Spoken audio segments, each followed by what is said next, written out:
is up, YouTube fam? It's your favorite unapologetic lesbian, back with another one.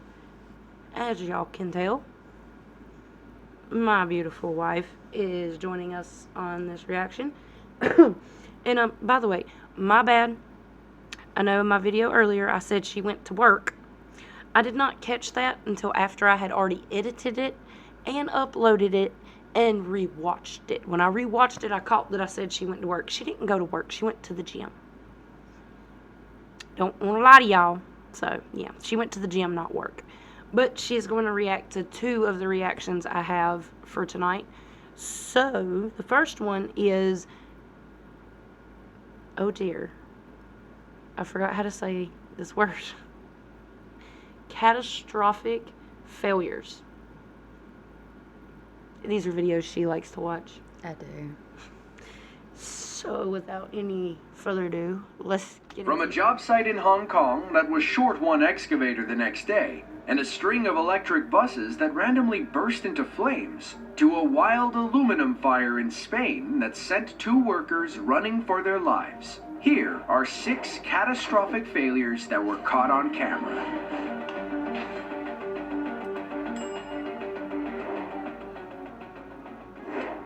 Ahmedabad is the 5th most populated city in India, with just over 6.3 million people, putting them on par with Toronto and Madrid. In recent years, Ahmedabad has been undergoing major changes aimed at transforming and modernizing the city. In order to accomplish this, many old buildings and structures had to be torn down to make way for new ones. One of those structures was an old water tower in the Chandkita district. What should have been a pretty straightforward job quickly took a turn for the worst.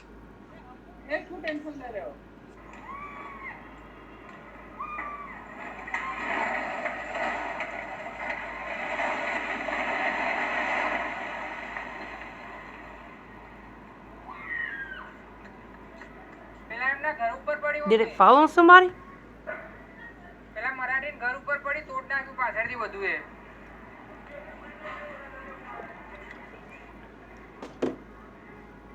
Well, that didn't go according to plan.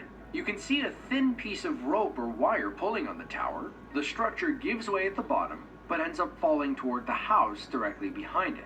As the dust finally settles, we get a more clear shot of the damage to the ground level. Oddly enough, this was actually the 3rd water tower to accidentally fall on somebody's house in just one singular month in India.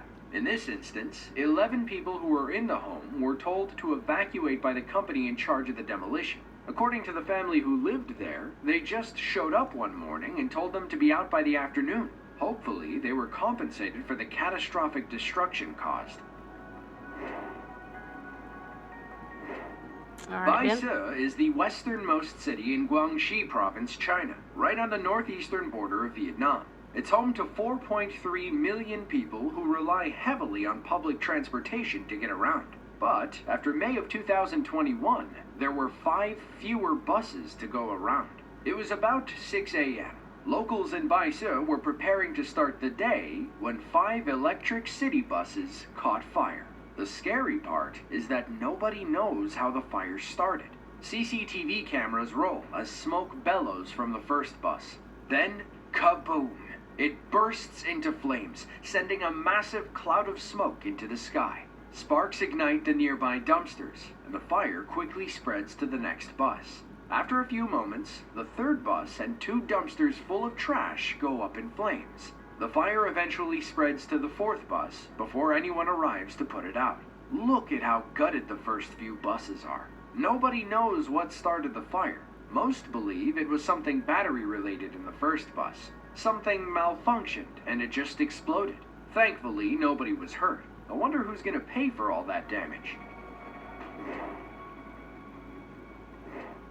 Ho Man Tin is a densely populated area in the Kowloon district of Hong Kong. As you can imagine, traffic gets backed up when you have 20,000 people living in 0. Have you noticed a theme here? Not in America. Yeah. Yeah. Then you say that we still got, what, 4 more to go? I mean, I'm just saying, like, I don't plan on moving to Hong Kong. I don't either. We don't like China.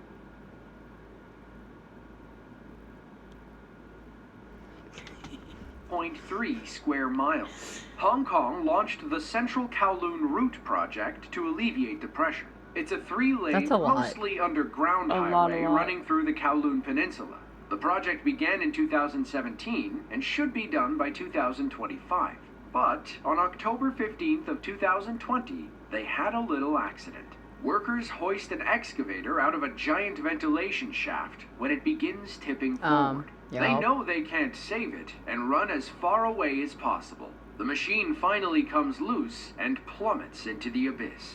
Look at how the wires whip back and forth after all that tension lets loose. Work was suspended on the 42 billion Hong Kong dollar project while the highway department figured out what happened.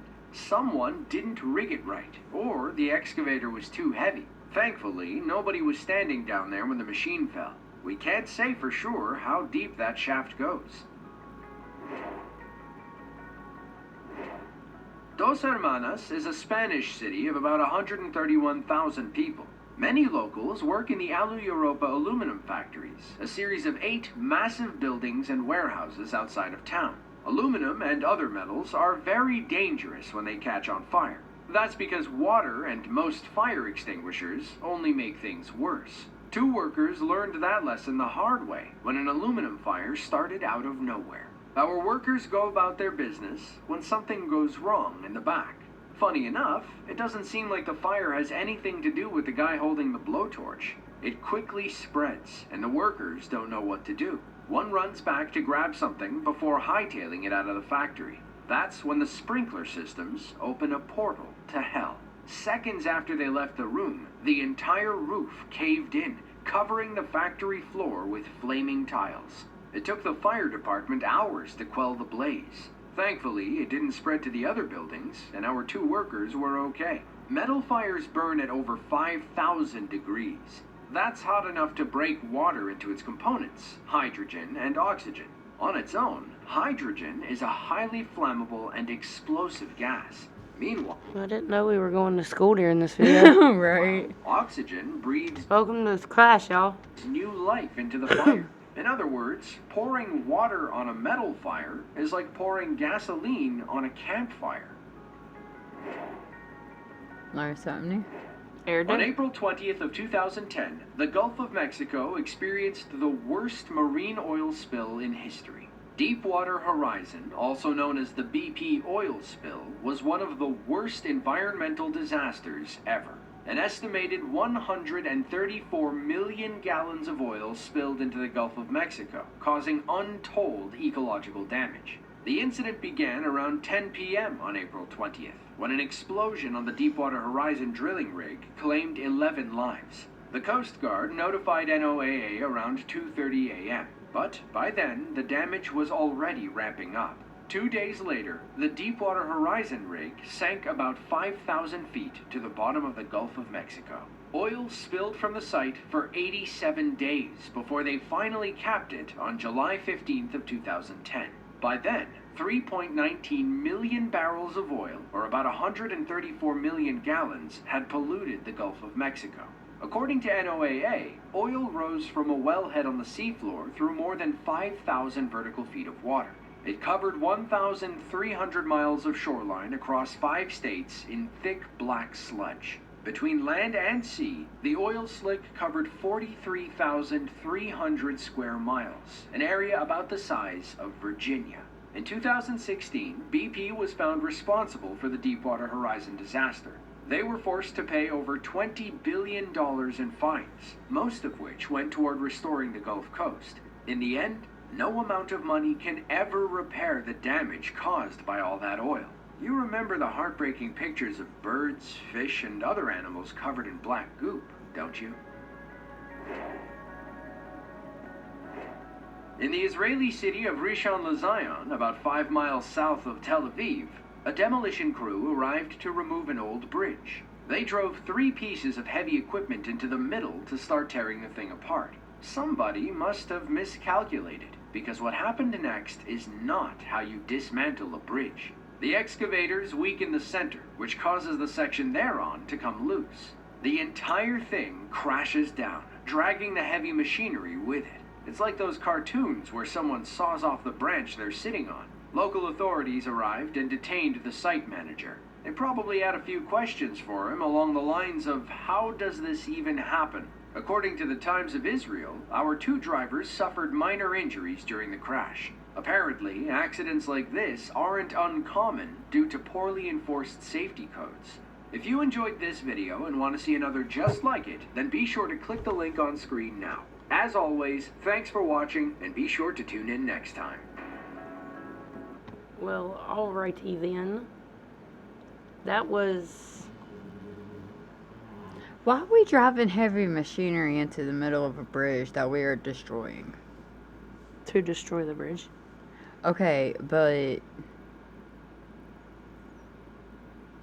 why are you taking the heavy machinery in the middle of said bridge?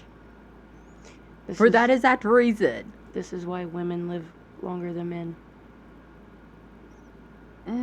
That last one was a perfect example. You see a woman doing it? Not to bring sexist into this or anything. There's just some things that... I'm a mushroom.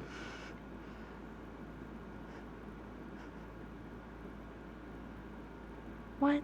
I'm a mushroom. You're a mushroom? Yep. That's all I gotta say to that is I'm a mushroom. This woman, y'all. This woman. Oh my.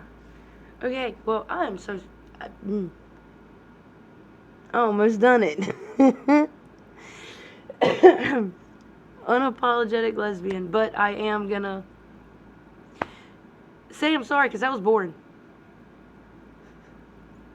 My bad, y'all. That was really boring as hell. If y'all like this video, though, please leave a like, a comment, and subscribe, and I'll catch y'all in a bit.